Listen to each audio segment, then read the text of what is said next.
it's disgusting what's happening out there. The smash and grabs, Yeah. right? The smash and grabs. People aren't even hiding themselves anymore. It's terrible. And boom, we are live. What's up, everybody? Couple Casuals Podcast. I am your host, Stefano. And guys, we got a great value-packed conversation for you guys today. My guest today is a retired Toronto police officer with over 20 years of experience. He is a social media powerhouse that advocates for crime prevention and public safety. He is the host of the Canada Off Script podcast. And guys, he is very passionate about this great country of Canada and its future prosperity. So with that being said, I want to welcome Officer Randall to the podcast. Pleasure. It's a pleasure to be here. And listen, I prefer the term former police officer, not retire. I'm too young to retire, okay? You know what? The way I formulated the intro was I actually put former police officer. Good. And then I changed it to retired. Nice. Why do you prefer? Did you just say because you're still working? You know who retires? My grandfather, after working for GM for 30 years, he retires. And then they sit back and they do nothing. But I still work with police services, not just across the country, but around North America these days, of course, with video and technology. So I'm still very, very active in the workplace. Yeah. You know what it is? Randy. I can call you Randy, right? Of course, yeah, Randy. Randy, it's what I've noticed, especially with my parents' generation, when they retire, all the problems come. I don't know what it is, like the health problems or everything like that. So I like that mentality. Stay busy, stay at it, and then the problems stay at bay. Well, listen, I just turned 50 this year. Congratulations. And I still don't know what I want to do when I grow up. So I'm figuring it out. Look at that. Yeah. Look at that. That's amazing. Well, I appreciate you coming on. I kind of want to start with just giving you a thanks because, like I said yesterday on our call, I think voices like yours providing insight, awareness surrounding topics like crime, law, policing, these things are very important, especially during a time like now. So big thanks. Thank you as well. I appreciate it. Yeah, I'm glad the message is getting out. It is. And Canadians are hungry for it right now. And I think they're interested in some of the things that we'll talk about today. And that's why I'm very excited for this conversation. But to kind of start us off, to lay the foundation, I think we need to start with you, Randy, as an individual. For the people tuning in that know you or maybe don't know you, what can you say? Like, who is Officer Randall and where did your journey sort of begin? So I actually come from a police family, a true life Blue Bloods family. So my father was a police officer for 30 years in the largest municipality city in Canada for 30 years. My parents had 5 boys. 4 of us became police officers. My older brother became a cop. Then my younger brother became a cop. Then I became a cop. Then my other younger brother became a cop. And I mean, truth be told, I actually had no plans of becoming a police officer at all. For real? But I hated cops growing up. Oh, really? That's interesting. So, but I mean, growing up and seeing the way the world, the way the world works and going through my own trials and tribulations and everything else in life, I guess everything was pointed in that direction after a while, and I couldn't deny it. And here we are. At what point was that because that's interesting. So when you're growing up, your family is all police officers, and were you a little bit of a rebel as a young lad? Yeah, I was a total rebel. I hated school. I hated high school. So as soon as I finished high school, I couldn't wait to get into the into the workforce. Okay. I was a construction laborer. I did odd jobs here and there, and I got into construction. I was a rebel. I was on social assistance for over a year, welfare, because I was just kind of it's not uncommon for the children of police officers to rebel in a variety of different ways. And I did. I was getting in trouble with the police. I was getting in fights at school, and my parents shipped me off to Vancouver. And like all good stories, I met a girl who helped me change my life around. Actually, truth be told, it was her father who helped me change my life around. That's awesome. And I found some structure. That structure I found in the trades. I'm a licensed carpenter. I became a carpenter. And that was kind of when that led to all kinds of other opportunities. So I mentioned before I didn't go to college or a university. At that time, to become a police officer, they really kind of preferred some sort of post-secondary education. A 4-year carpentry apprenticeship gave me that structure, and it gave me that educational requirement to become. And so, where did you grow up then? So, if you moved to Vancouver, is that where you spent most of your youth, in Vancouver? I moved to Vancouver when I was 15. Okay. I grew up in Durham region. Oh, you grew up in Durham, just outside Toronto. Yeah, perfect. Yeah. So you grew up there, then you moved to Vancouver, and that's interesting. So the girl you were dating's father helped provide you. Isn't that interesting, though? Like, sometimes that older male figure is something a young man needs, eh? It's what I needed at the time. Absolutely, yeah. You're right. That's beautiful. Yeah. And then from there, what led you to say, I'm drawn to policing now. I'm changing this up. I think I'm going to go for it. I'm going to become a police officer. So watching my older brother and then younger brother both became police officers before me, I saw the time off they had. And I figured, okay, I'm a licensed carpenter. It's not uncommon for anybody in emergency services, especially firefighters, to run a business on the side. I figured, okay, I can become a police officer and still, maybe run a business on the side. However, my father, he spent most of his career with the ETF, the Emergency Task Force for Toronto Police, and they were the guys, and it was all guys. It was a boys' club back then that everybody kind of looked up to. You know what I mean? They were going to the gun calls and the bomb calls and the high priority, jumping out of the back of the trucks with the guns and everything else. And that never really appealed to me. They were when they weren't at radio calls, they were training. They were in the gym. They were going through scenarios. It was very, very. You had to be dedicated for that position, and nothing but respect for everybody who does it. For sure. But that was never me. But towards the end of my dad's career, he switched over to the Aboriginal Peacekeeping Unit with Toronto Police. And that was the first time I saw my dad in a community policing capacity. And that really appealed to me because I like dealing with people. I like talking. I like dealing with the community. It's always been it's certainly one of my strengths. And so I figured, you know what, I could do that. This is something I could certainly do. And it was a side of policing that I was never exposed to growing up. That's amazing. So I kind of thought I would make the jump. Around what age was that? 25. 25. 25 when I became a police officer. So you became a police officer at 25, and then how was that transition? Like, how was that startup? What was it? Was it flawless? What was it like getting used to the lifestyle and all that? It wasn't flawless as much as you would think. When you grow up around police officers, you would assume that you understand the nature, you understand the culture, and I do. I mean, I do understand police culture. However, a lot of the people who are in positions of higher rank, right, superintendents, inspectors, and chiefs of police, for example, these were all people that I knew growing up, and for some reason, and that carried over my entire career. For some reason, it's not that I didn't respect the rank, but I saw everybody as friends maybe more than I should have. So new police officers now, when they get hired, they're almost, they're afraid to speak to a staff sergeant or a superintendent or inspector. They get the shakes. You know what I mean? There's and there should be that command there for the rank and file. But I mean, listen, these guys and girls, I've seen them my entire life. I've seen you at parties, hanging out and drinking too much and getting in scraps. Normal people, right? They were normal people, yeah. So now you're all these, people in positions of higher rank, and it's not that I didn't respect them, but I didn't see them as that. I did struggle with that a little. Okay. Yeah. So there was a humility. Like, it seems that like you had a sense of humility too, but even looking at them at eye level rather than on a pedestal. Maybe too comfortable, if that makes sense. Okay. I mean, there was people who were sergeants and staff sergeants that I've known for many, many years. And I was so used to calling them by the first name that I would call them by the first name, where you should recognize their rank beforehand. So there was a real level of comfort, but also because I grew up around policing. Oh, that might be policing in general. There was just no awe about it, right? I grew up around people with badges, and there was just a high comfort level from early on in my career. Did that serve your career well? That sense of camaraderie, that sense of just equalness. How did that sort of play out for you? Yes and no. I mean, some of the relationships that I formed before I became a police officer, they lasted throughout.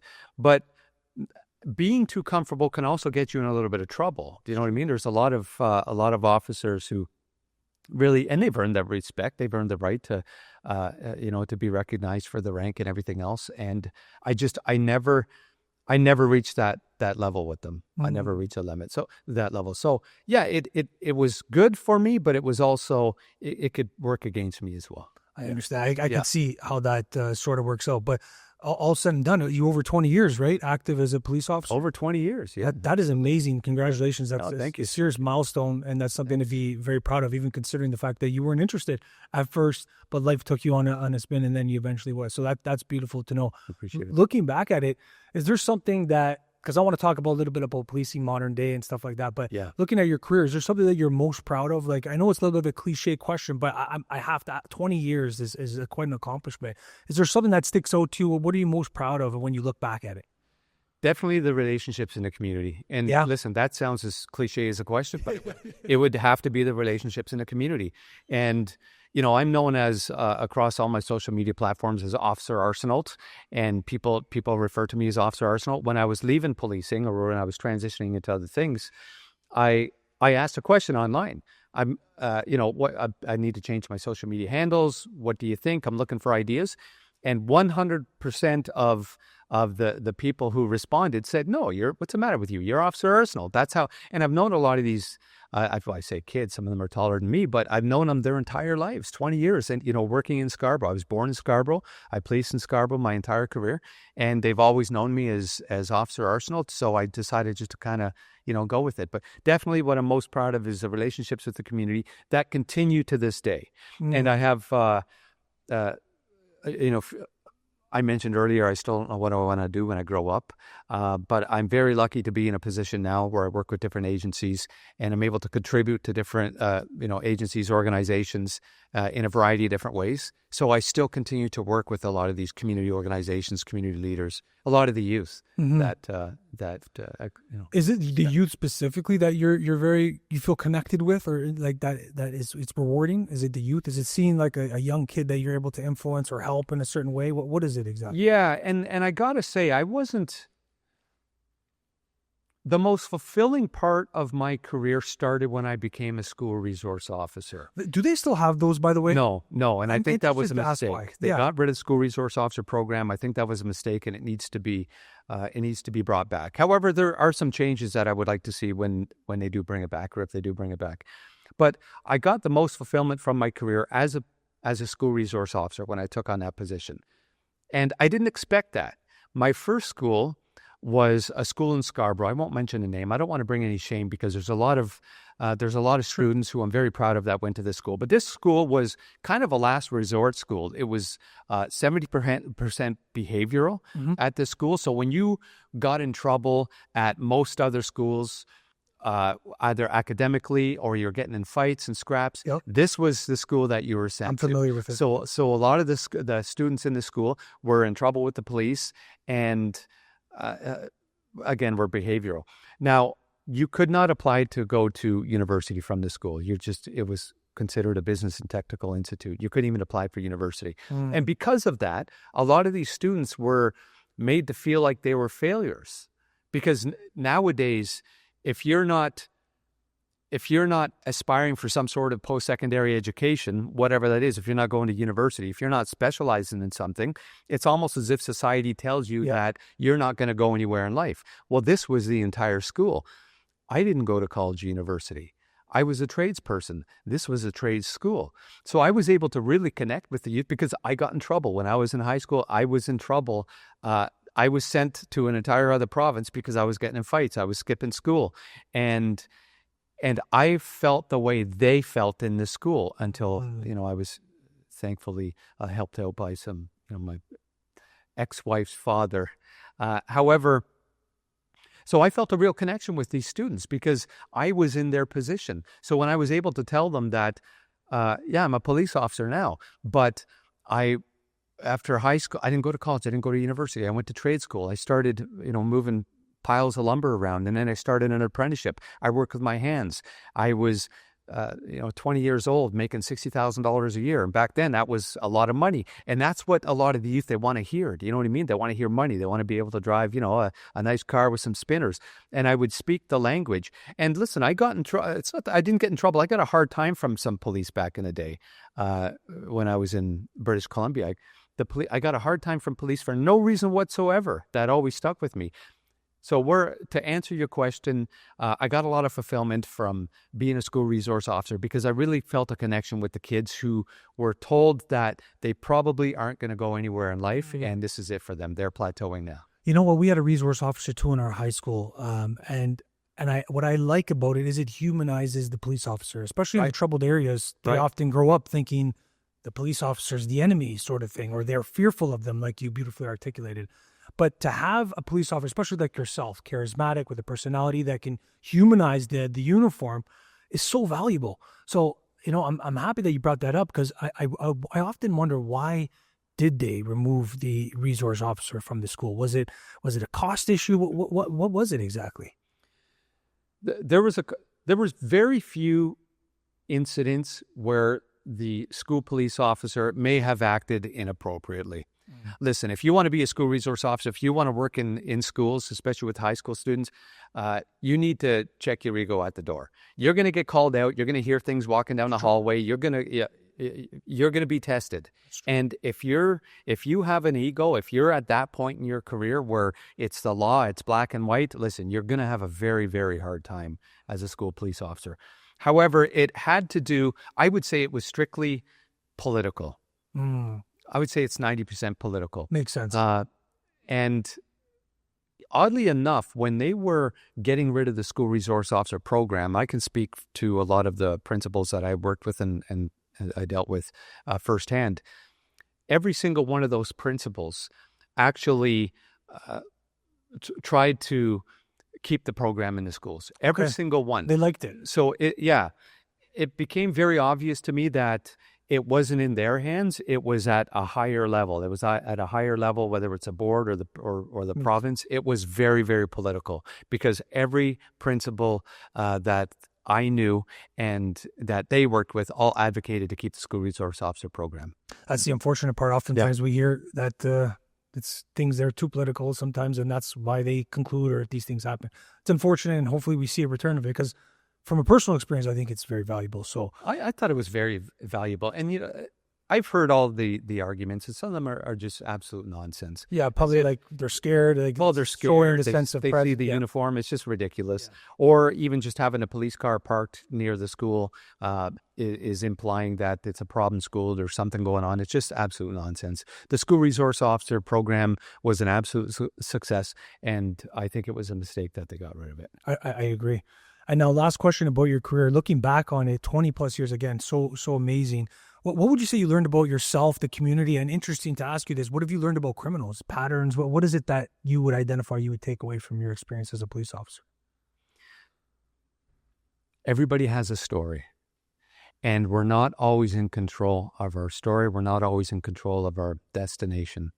And I work with an agency now where we provide funding and resources for families and youth. I'm going to take the foster system as an example. I'm going to use the foster system as an example. There's a lot of fantastic foster parents and people who work in the foster system that do a great job, and they deserve our gratitude and respect. But a lot of youth growing up, March break or summer break, we're on summer break now, was always a good time for me. It meant no school. We're going to go on vacation. We're going to go to the water slides. We're going to Canada's Wonderland. We're going to go for a road trip. It didn't matter. We knew it was going to be a fun time. Same with March break. Same with Christmas break. Until I worked in the schools, I didn't realize that for a lot of the youth, that was not a good moment for them. They had nothing. They didn't come from a supporting family. They didn't have a loving, supporting family. Whatever your definition of family is, they didn't have that. School was actually the only place where they felt safe. And a lot of the teachers and guidance counselors were the only positive adult role models in their lives. And so summer holidays, I took that for granted. Summer holidays and March break, for me, they were such good things. But a lot of the youth, they don't have that. They don't have Wi-Fi, right? They don't even have Wi-Fi at home. And a lot do not have loving, supportive families. And that kind of took me by surprise, the sheer number of young people who were in that situation. I hope I answered your question. Yeah, no, for sure. And it's just, I can't help but think about COVID, how devastating it was to some kids. Absolutely. Being home, in their situations where school, community, the sports team they maybe played for in their school was their community, was their home. Yeah. And they back right home, or maybe there was an abusive or alcoholic parent, whatever challenges they were facing. Yeah. And I think about them, and I honestly still think that we're seeing the repercussions of that to this day. Yeah, 100%. I agree. Yeah. Yeah. So now, from when you were in policing till now, what would you say the biggest difference is? Because I kind of want to get into like present day policing now, just to touch on it a little bit. What do you think the biggest change was, or differences from when you were in policing? Like you mentioned the camaraderie and stuff, and now today people are a little bit nervous and a little bit shaky and not as maybe confident as they maybe once were. What do you think the biggest difference was from then till now?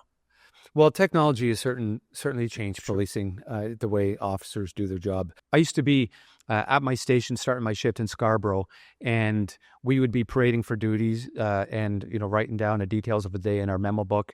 And it occurred to me that back in 1969, my dad was doing the exact same thing in the same division in Scarborough. That's awesome. Yeah, he was reporting for duty, writing things down in his memo book. And I thought, wow, after that many years, close to 40 years, nothing's changed. When I became a police officer, there was no such thing as text messages, for example. They didn't exist. I remember the first text I got, I didn't even know how to respond. And of course, we had this, it cost us 10 cents every time we did respond back. Pagers back then, eh? Yeah, pagers back then. Yeah. Now, technology has certainly changed everything. The police vehicle now is basically, you have a mobile police station. There's really nothing you can do at a police station that you can't do in your vehicle. They got printers, the computer system. There's besides processing somebody you may have under arrest, of course, if somebody has to come in, which is, very rare. It seems these days that people are actually being brought to the station. People are being released on scene. But technology has changed the way people are policing. Yeah. Body-worn cameras. That's a big thing. That's a big one too. Yeah. That came in not that long ago, right? Not that long ago. And it's surprising to me that more services have not adopted the body-worn cameras. Oh, it's not mandatory across all services? No, it's absolutely not. And I don't know the exact stats, but I would say that more police services across the country don't have body-worn cameras than do have them. And it was very controversial when it first came out because it was almost as if the way I read it in the media was as if Toronto police are pushing back, or police services, I should say, are pushing back. But that actually wasn't the case. Most police officers, almost every police officer I know, actually wanted the body-worn cameras. We've been watching the videos in the States where there are situations that arise and a police officer has a body-worn camera and it clears them of a complaint or a situation right away. I've had one complaint my entire career that that I had to answer to, and I was taken through the system. One complaint that was ultimately cleared. But if I had a body-worn camera, I would have been cleared right away. It's not police services that are pushing back against body-worn cameras or police officers. They're actually all for them. I think most police officers that I know that I've spoken to actually want the footage of the body-worn cameras to be released even more to the public so they can see some of the verbal abuse and complete transparency, but to see what people are actually saying. Besides the body-worn cameras, there's also videos that recording devices face in the front of the police vehicles, the rear seat of the police vehicles, and that record audio as well. So that's certainly a big thing. Very technological shift, yeah.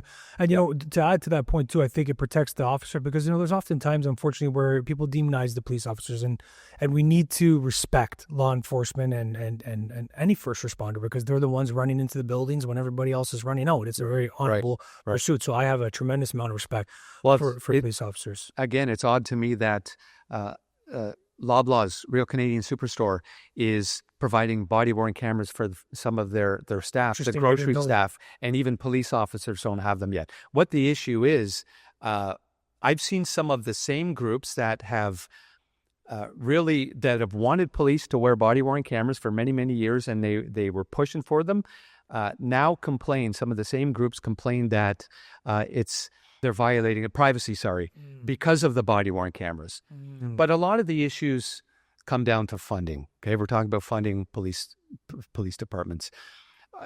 Different police departments, I can name one locally, their budget is over $1 billion a year now.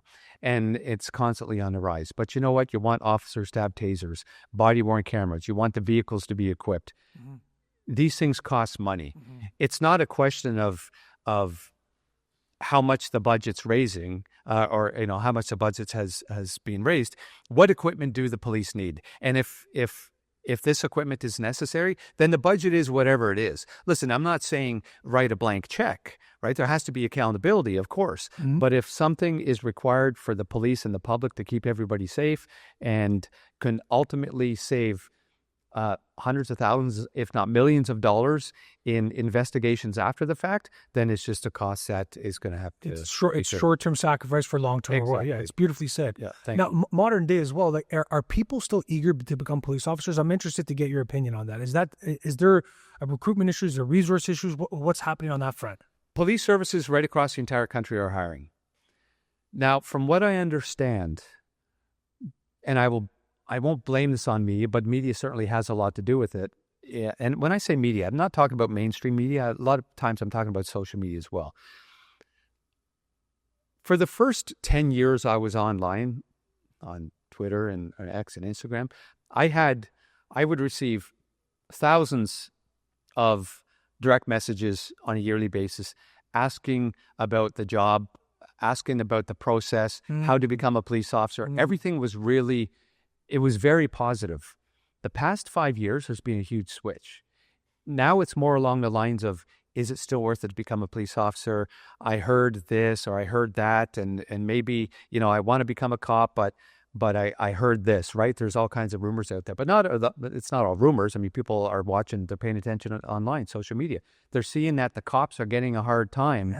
Yeah. Listen, if a cop does something wrong, they get a hard time. Well, listen, that's the way it is. That's fine. But cops going out there doing their job with integrity and with a good heart and with pure intentions are getting a hard time for sometimes no reason whatsoever. Yes. Nobody wants to be subjected to that. Nobody wants to be subjected. And I've publicly stated in my videos that there doesn't seem to be the political backing of police anymore from the community or from some politicians. Mm-hmm. It's almost as if, they just don't have as much support as they used to. There's still, according to stats and facts, I don't have the stats and facts to for an exact number to prove it to you.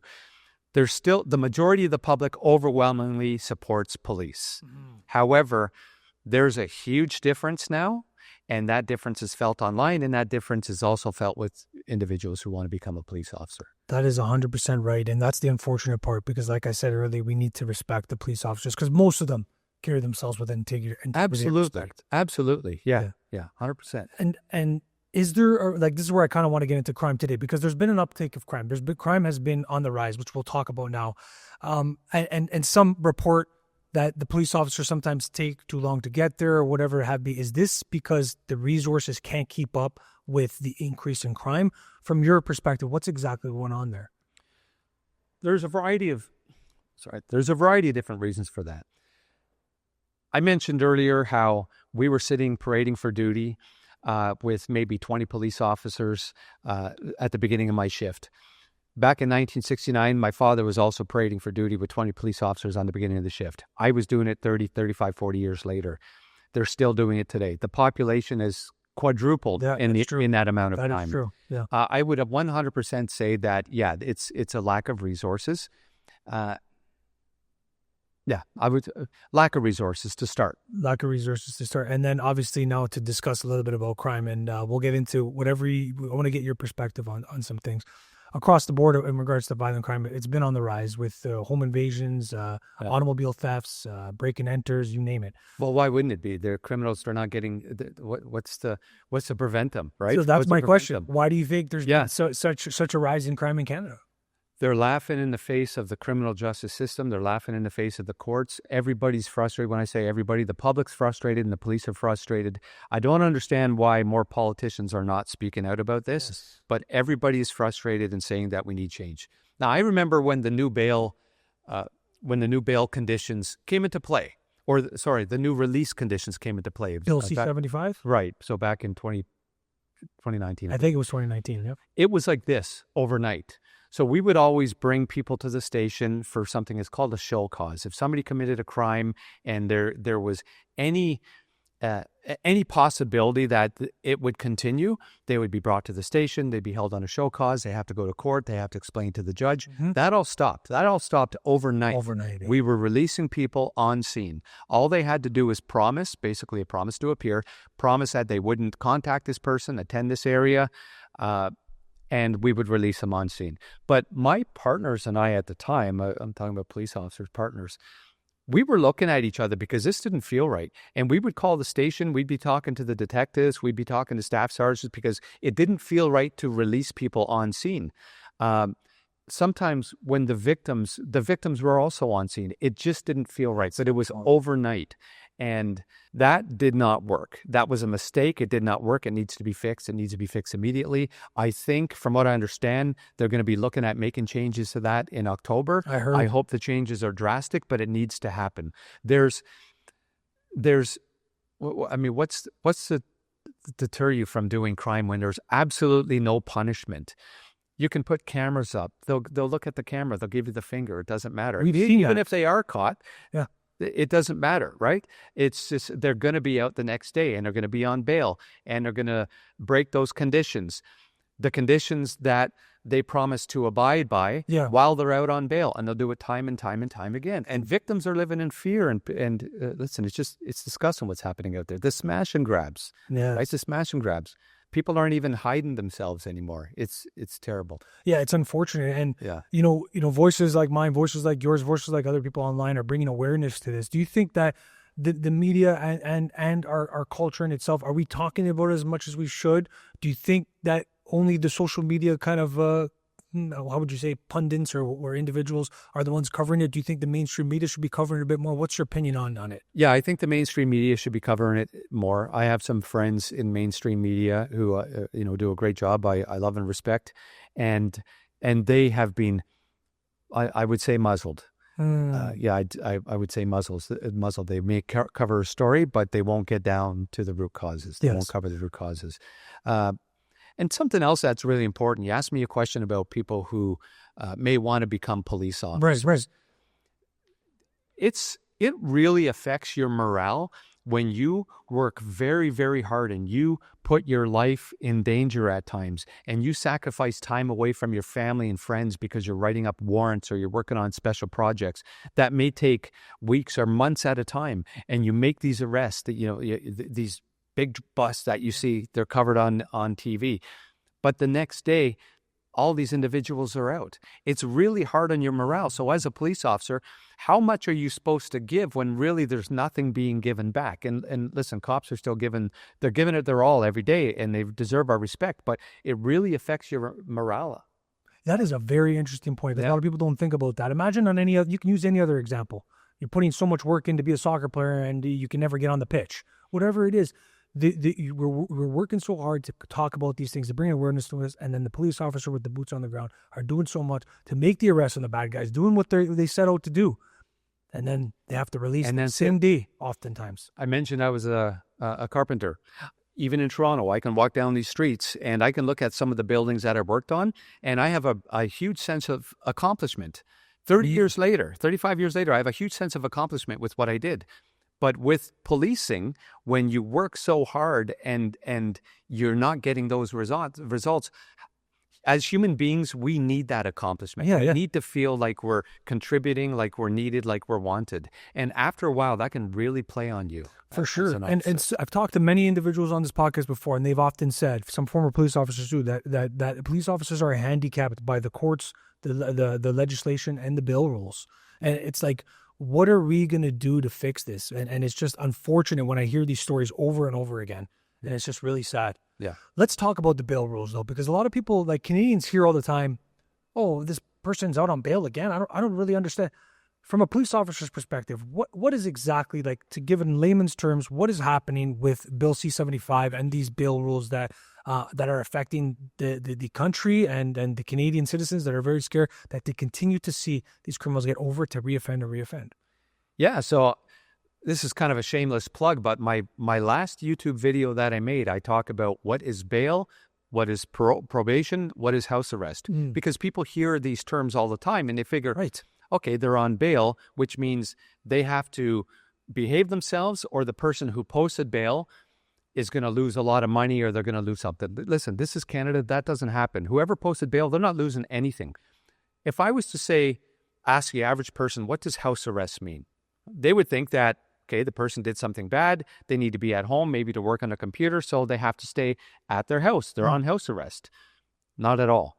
They could be beside you on TTC. They could be in the malls. They could be driving. They could be anywhere. They could spend more time away from their house than in their house while they're on house arrest, because under house arrest, you have to get groceries, right? You have to abide by certain conditions unless it's doctor's appointments, unless it's work, unless it's groceries, unless it's medical needs or emergencies. And really, if you have a headache at night and you need to go get some aspirin or Tylenol, basically you're doing it's not a medical emergency, but it falls under a reason that you can leave your house. So it means nothing. It does not mean what people think it means. House arrest, probation officers, they're overworked. They're given too many people. They can't keep up. Yeah.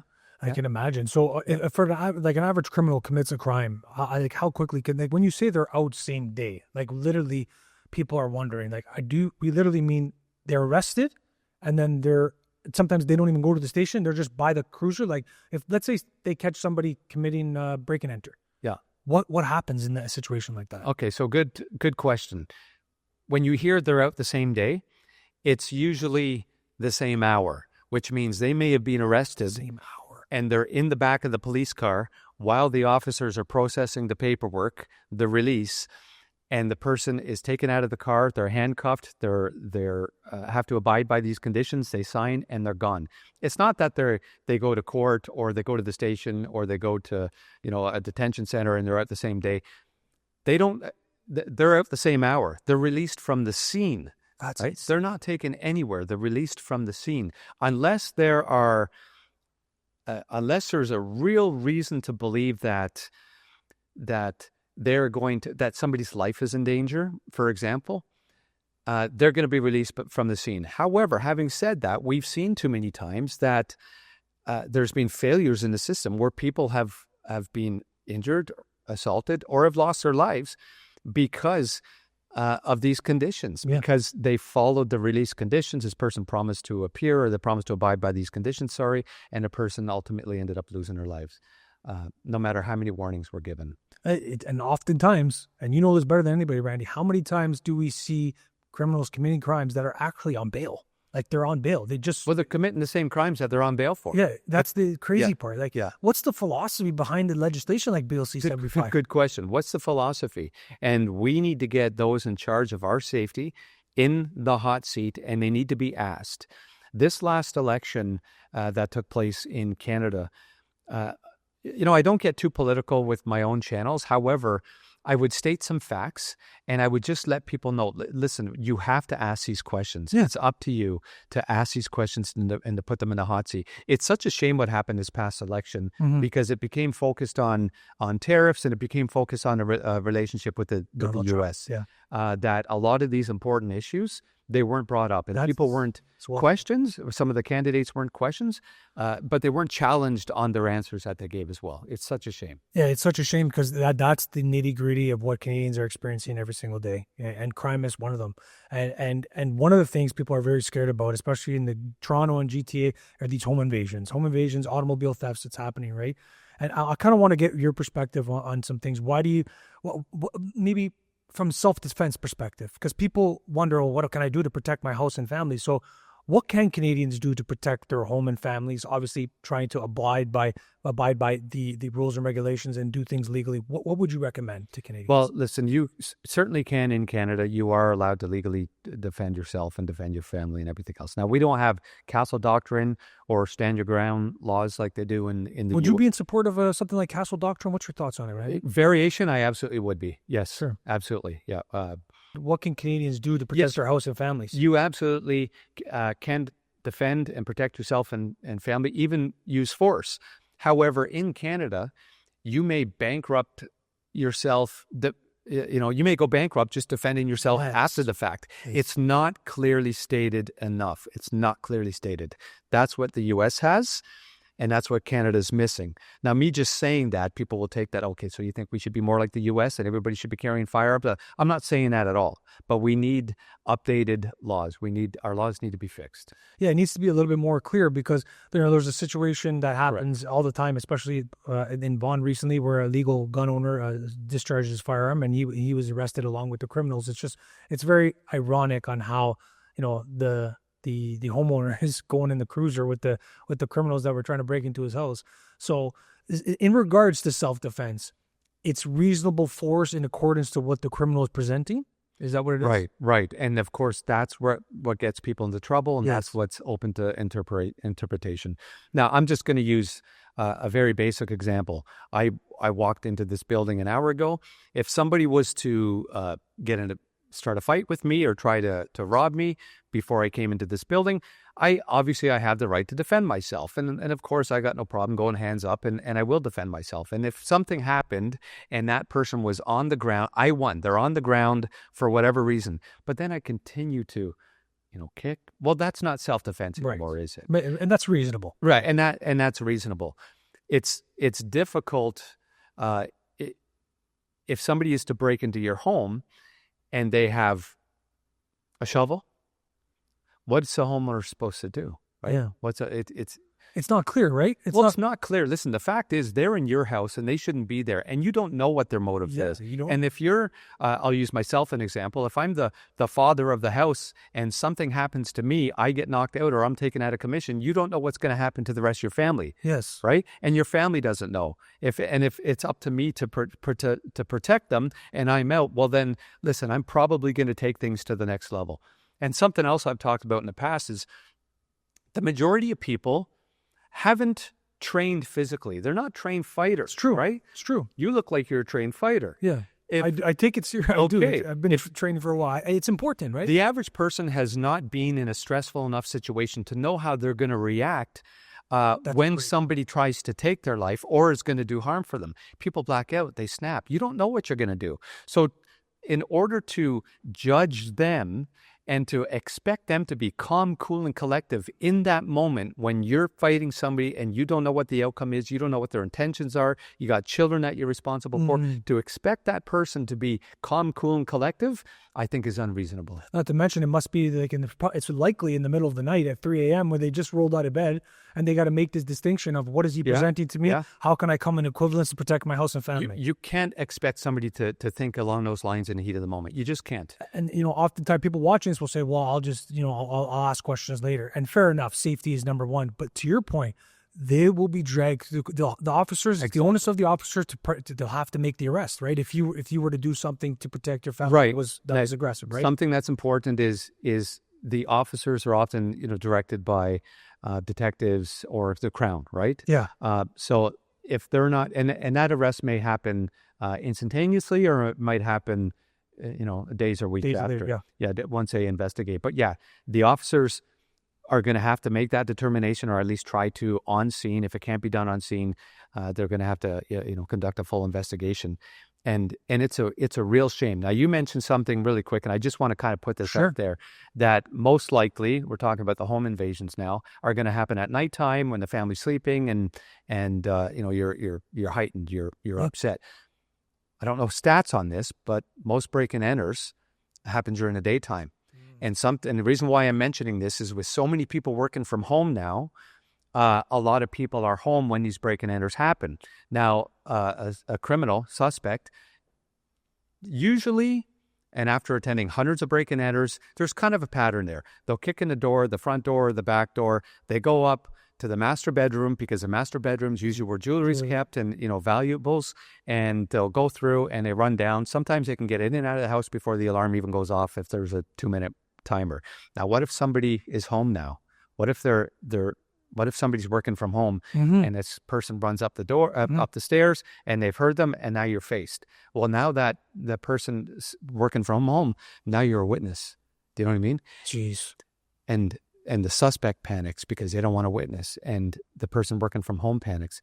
So listen, I just wanted to get that out there in terms of break and enters and home invasions happening. Yeah, and it's a great point, and oftentimes, it's actually happened to me before. Yeah? Years and years ago, they rang the doorbell a bunch of times. Yeah. And I didn't answer it. And then I heard boom, boom, boom. And then I ran downstairs. And by the time I got there and went outside, everybody was gone. We reported it to the police later. Yeah. Police advised that there was break and enters during the day there. So to anybody listening, something to keep an eye on. That stubborn doorbell that might be ringing a bunch of times during the day, maybe address it, because it could be somebody scoping out the scene. Well, listen, that was one of my most viral videos ever, was exactly what you're talking about. And I was raked through the coals for saying that. Really? I was raked through the coals. And basically what my video, and it's still up for everybody to see, break and enters are happening during the day. If somebody's knocking on your door or ringing your doorbell, everybody wants to ignore it, right? My family, my mom, everybody wants to ignore it. But that could be the worst thing, because they're just scoping to see who's home or not. A few minutes later, you hear that kick at your door, or they go to the back sliding door. Now, if the best thing to do is to at least let somebody know you're home. Wave through, yell through, act like you're on the phone. Let them. So at least if you're already on the phone, then maybe you're talking to somebody. Yes. Then they're going to move on. But I'm going to say this, and this is really interesting. Almost everybody who raked me through the coals for saying that was actually from the U.S. I deal with a lot of individuals in the U.S. because in the U.S., again, going back to Castle Doctrine, stand your ground laws, their attitude is, come in my house. Come in my house, see what happens. Whereas, listen, it's not a foolproof. I'm not saying, not to defend yourself. I'm not saying anything, but just let's try to avoid it, right? This is more for, my mom who's alone during the day, right? Or for kids who are alone during the day, hopefully, not too young kids, but it's more for that. It's just educational. But you made a great point there. Thank you for that. And I think most reasonable Canadians would agree with that. They would say deter from violence as much as you can. Right. If it's in regards to protecting your family, then it's warranted. Unfortunately, that's what it might come down to. You got it. Just to touch on Castle Law, you said you would be supportive of Castle Law, but a variation. I want to pick your brain on that a bit. What do you mean? What variation? Because I don't know what Castle Doctrine is in the States 100%. I know what I've heard where, you can use force to protect your house and your property and everything else. But I wouldn't, I don't think I don't think Canadians want to be cowboys. I wouldn't say that if somebody comes into your house, I wouldn't say if somebody comes into your house, that means instantaneously you're allowed to take their lives. Mm-hmm. I mean, I certainly wouldn't say that, right? Mm-hmm. Things are proportional and there's, anyways. However, I would like to see clear laws on rights to defend your property and yourself and your family members in Canada. I think precision is what's warranted. You're 100% right, because it is too gray. We've seen the situations in Milton where the guy protected his family with his legally owned firearm.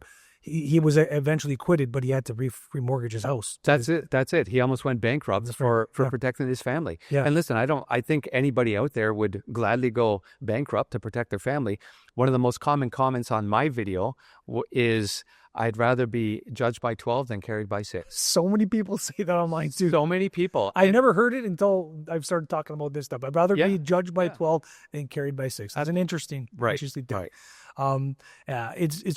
It's scary to see what is happening in this country of Canada, and some people are concerned, and one of the other the folks that are concerned are the legal gun owners. Are concerned. The Liberals put through Bill C-21, which ironically enough, we talked about it just for the past 20 minutes here about how the criminals have a little bit of an easy way with the laws and regulations, but then with Bill C-21, they're going after the legal, tax-paying, law-abiding Canadian citizen. What do you make of the irony of it, the hypocrisy of just some of these laws? I think it's ridiculous. It's a waste of money. It's a waste of resources. And I don't know the end goal. And that's what kind of bugs me. I don't know the end goal. Having said that, I am all for legal gun owners. I grew up, my family all owning firearms, of course, being police officers, but they're also hunters. I come from a long line of hunters, and I grew up around firearms. I grew up shooting in every sense of the word. Mm-hmm. I grew up shooting. I was never in an unsafe situation. My father was also very strict when it came to keeping his firearms and how, keeping them safe and locked up and everything else.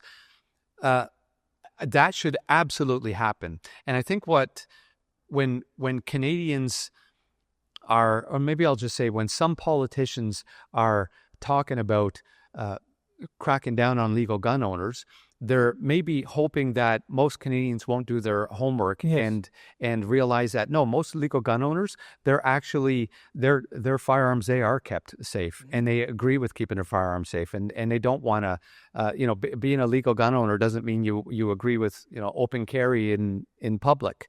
I think it's ridiculous. It's a ridiculous tactic. It's not putting resources or money where it should be, where it's required. Yeah, and that's the unfortunate part, because we look back and so many folks are having these conversations online in particular, but like you said earlier, nothing is being done about it. And I think that's where we can kind of touch a little bit on politics here, and I just look at what is happening, the conversation around home invasions and these things that are really like practically like uncomfortable for people, and the politicians refuse to do anything about it. And I have to say, the Liberals in particular, they're the ones who refuse to. They put through Bill C-75, they put through Bill C-5, they put through these laws that have weakened our justice system and have handicapped our police officers that sacrifice themselves daily.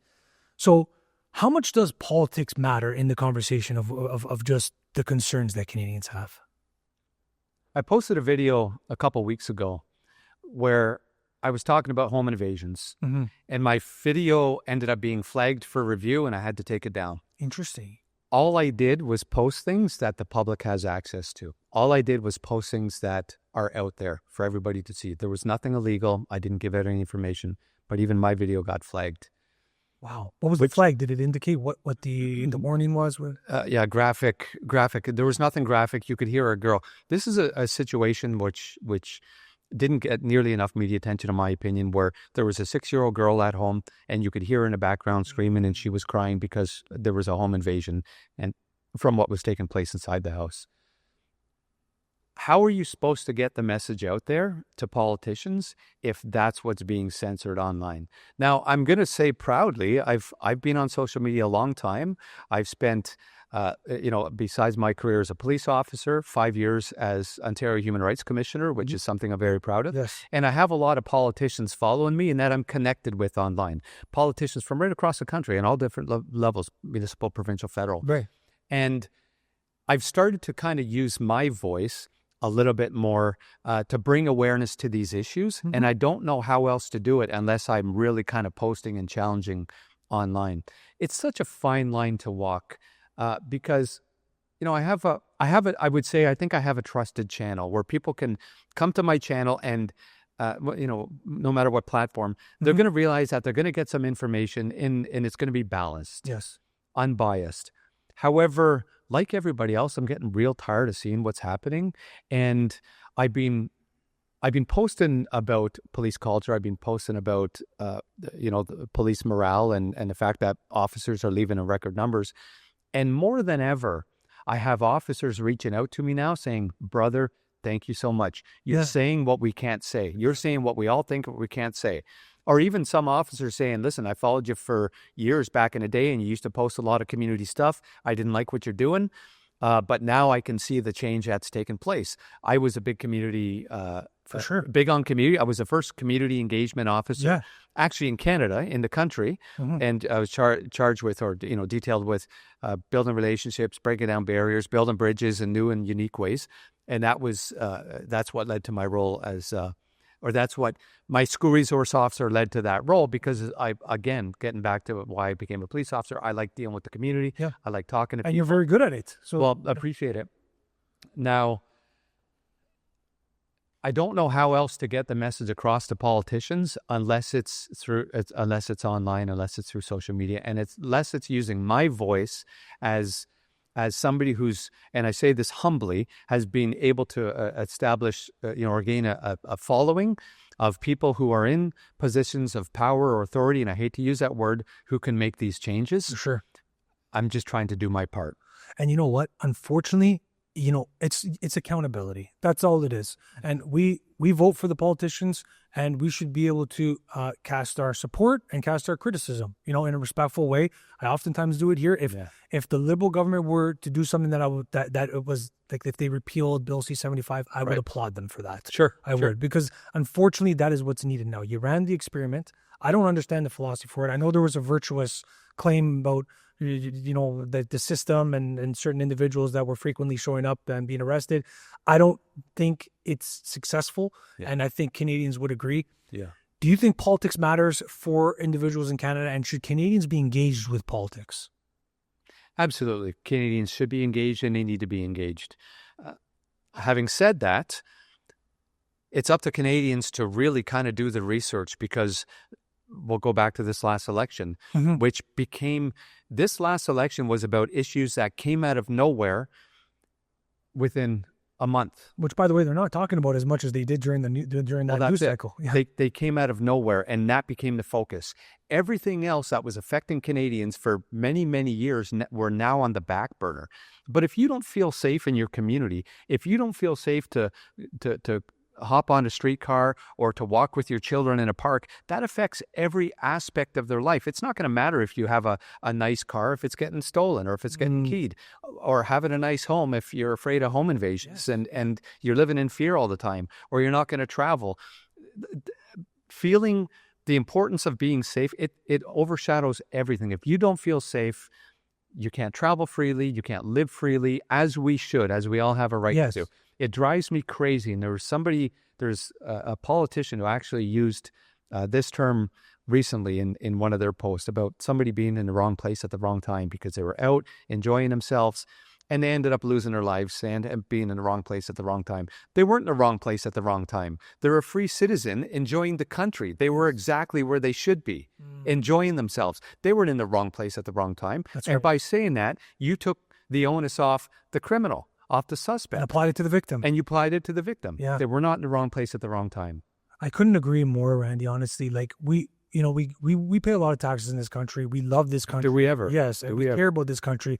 At the very least, can we be safe? At the very least, can we defend our homes? At the very least, can our families be safe? Yeah. Why does this need to happen? And it's unfortunate, and I hope for change. Now, speaking of change, speaking of the future, I have a question for you. Would you ever consider getting into politics? Your experience is immense. You have a lot of involvement with the community, with people. You understand how the functions work. Would politics ever be in your foresight? Would you ever be interested? It's kind of funny. I recently met with two individuals. One is from, and I'll be very open about this, from the Conservative Party of Canada. Sure. And one was from the Liberal Party. Both asked me to run for them. Both asked me, what can we do? How can we assist you? Or what would you need to think about running for us in the next election federally? I've had offers provincially as well. I don't have any interest at the moment. Okay. I just don't. Again, I say this very humbly, having a larger social media presence, I'm happy to use my voice to raise awareness to issues, to raise money for causes greater than myself. Mm-hmm. But at the moment, I don't have any reason. But I've certainly learned after a while, when you're a police officer online with a social media presence, you're handcuffed in many ways. I know it sounds interesting. Yeah. If you're handcuffed as a police officer, but you can't speak your mind. You can't, there's a lot that you can't do. Why is that though? Is it a governing body? Well, I mean, yeah, you're governing body, but let's face it, there's been a lot of officers that have said and done a lot of dumb things on there, but you represent the service that you work for, and that's fine, and I agree with that. But now the cuffs has come off. Right? And there's freedom in that. Share an interesting story. Somebody asked me, a police officer, staff sergeant asked me just a few weeks ago, it's out front of the building, do you miss the uniform though? Do you miss the power of the uniform, the effect, do you miss that? And of course you miss it. I miss driving up to a bus shelter and seeing some kids waving at you and waving back at them, right? I miss being in uniform and not taking the drive-through, going in a coffee shop and grabbing a coffee and saying hi to the retired group of guys that are always sitting there that say a ridiculous joke, and the families. Yeah, you miss all that. But this officer said, do you miss the power of the uniform? And I thought, right there, the power of the uniform. I don't wear a uniform now. I can endorse a political candidate. I can take part in a protest or demonstration. I can tell that officer where to go just walking down the street. That's power, right? So when the cuffs come off, respectfully, I don't know if I want them to go back on again, because even in politics, you are controlled. And I'm not saying I will never get in politics, but I'm saying right now I have no plans of it, but I don't want to be controlled anymore. I need the freedom to say what I want, to do what I want. I need the freedom to speak on behalf of Canadians or people everywhere that can't speak for themselves. And I don't want to be tied to a political party or political allegiances, which would prevent me from doing that, if that makes sense. 100%. I think that's fair. Yeah. That's reasonable. And I understand that. And your power, sir, is in your voice. And we need individuals like yourself spreading the awareness with the experience that you have, because your word means something. So this is sort of where I want to tie a bow on the conversation here. But before I do, as a Canadian, you mentioned Canada many times throughout this conversation. I want to ask you, are you proud to be Canadian? You better believe I'm proud to be Canadian. And listen, I have a property, I have a place in Prince Edward Island. I spend, a lot of time there. I've lived in Vancouver for almost 10 years. And the last time I traveled across the country, I was in my pickup truck, and I decided the day before I'm going to go back to the West Coast, and I've driven in every province and stayed at, dive hotels. I've stayed at Banff. I've stayed everywhere, and I've visited, I've visited provinces. I've attended festivals and powwows and events everywhere. And you better believe I'm proud to be Canadian. And we have culture. When I was living in Vancouver, people could tell I was from the East Coast with how I'm talking, right? When I'm in the East Coast, people can tell I'm from Ontario. The last time I was in Surrey, BC, I was getting some Chinese food, and I asked for chicken balls. And they kind of laughed at me and said, "You must be from Toronto area." I don't know what that means. But the fact is, we have so much culture in Canada, and being a Canadian, it can't be defined, but that's okay, because maybe it shouldn't be defined. It's an experience. I love it. That's a long answer, but yes, I'm proud to be Canadian. And we need to, and I think we lost a bit of it. That's why I asked that question to some individuals like yourself. I think we lost a little bit of that Canadian pride, and I hope to get it back. Yeah. And I want to reestablish that with conversations like this. So long may he continue, honestly. And I wish you the best. I got one final segment on Couple Casuals podcast, which is I call salute. It's an opportunity for the guests to give us a salute. I'm Italian. We sort of cheers and we say salute. It kind of gives us a little just focus of inspiration, motivation, maybe just a final saying, something that you can end us off with. Thank you, boy. That's the toughest of all. Yeah. Because my priorities have certainly changed. And is this towards you or to everybody? Everybody. To everybody. It's a little words of encouragement, just a little send-off, as we say. It seems to me that we need a timeout. I'm talking about Canadians. Over the past year, we've lost a prime minister resigned. We've had a leadership convention. We've had an election, federal election. We've had multiple political provincial elections. We've had a U.S. election. Now we're forced with tariffs. We don't know every day what's going to happen, because it seems like every day there's something new coming from the U.S. It seems like we need a timeout. In these times, think about what's important to you. Spend time with your family, with your kids, and maybe get offline for a little bit, because there's so much happening. We've been through a lot in 1 year. Yeah. Canada and the U.S. Whatever happens in the U.S. is affecting us, and we're heightened, and we need to take it down a notch. We have to have these conversations. They're important, but just remember what's important to you, and spend time with some friends and family and check out. Yeah, it's important to take that time for yourself, with your family, what matters most, because you don't know what tomorrow holds, right? Absolutely. People are losing their jobs, right? Every day there's something else with tariffs, for example, and companies, businesses are packing up and moving to the States. It's true. People are just on edge all the time. Yeah. That's unfortunate, but listen, I want to thank you genuinely. I appreciate you taking the ride out here, and we really appreciate your time. I've been looking forward to this conversation, and I'm going to be following your journey closely, as I have. So best luck to you. Best wishes. All the best. Thank you very much. And listen, I would love to have you on my podcast one day. Continue the conversation. Let's do it. Thank you. I appreciate you, sir. And I appreciate all of you guys. Yeah. Thank you guys so much. Until next time, I love you, nobody else. Ciao.